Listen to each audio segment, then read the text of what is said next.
प्रिय क्रांती मित्र हो, जय भीम, जय अशोक, जय संविधान, जय भारत। 12 मे रोजी विधान परिषदेच्या निवडणुका आहेत. महाराष्ट्रातल्या विधान परिषदेच्या निवडणुका आहेत.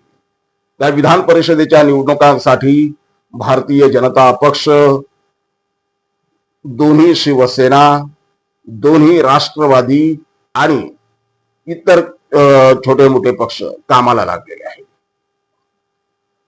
प्रत्येकांमध्ये एक ओढ आहे आमदार बनण्याची. त्यामुळे भारतीय जनता पक्ष त्यांच्या वाट्याला आलेल्या जागांमधून कोणाला आमदारकी देते? एकनाथराव शिंदे यांची शिवसेना आमदार म्हणून कोणाला संधी देते? उद्धव ठाकरे यांची शिवसेना, शरद पवारांची राष्ट्रवादी आणि अजित पवारांची राष्ट्रवादी कोणाला संधी देणार? मित्रांनो, किंबहुना आमदारकीचं बाशिंग बांधण्यासाठी सगळेच उतावळे तयार झालेले आहेत. गुडघ्याला बाशिंग बांधून तयार आहेत. त्यापैकी किती लोकांना लॉटरी लागेल ते पाहावं लागेल. परंतु या ठिकाणी प्रश्न असा निर्माण होतो की एकनाथ शिंदे यांच्याबरोबर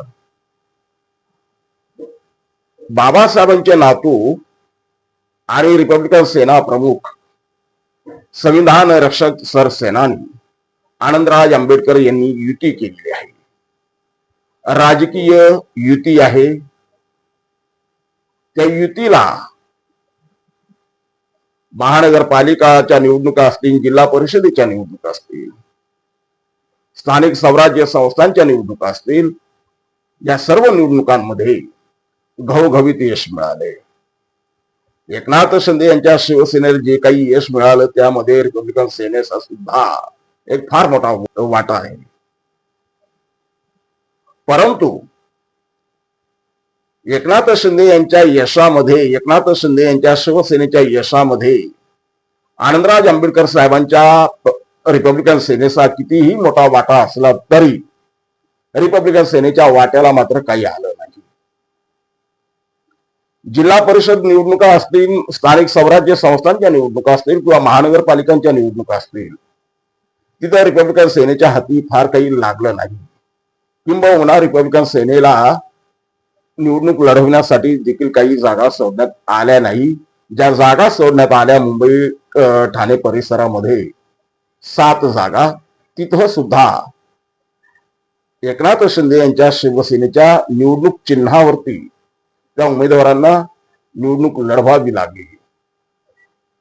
त्यामुळे रिपब्लिकन सेनेच्या वाट्याला काही आलं असं म्हणता येणार नाही.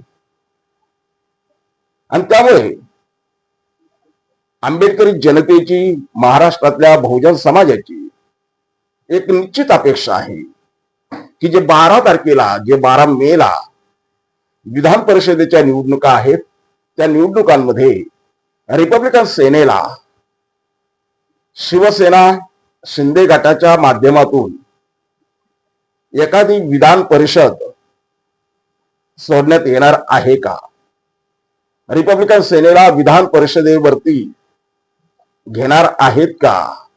रिपब्लिकन सेनेचा एखादा नेता, एखादा कार्यकर्ता विधान परिषदेवर एकनाथ शिंदे घेणार आहेत का?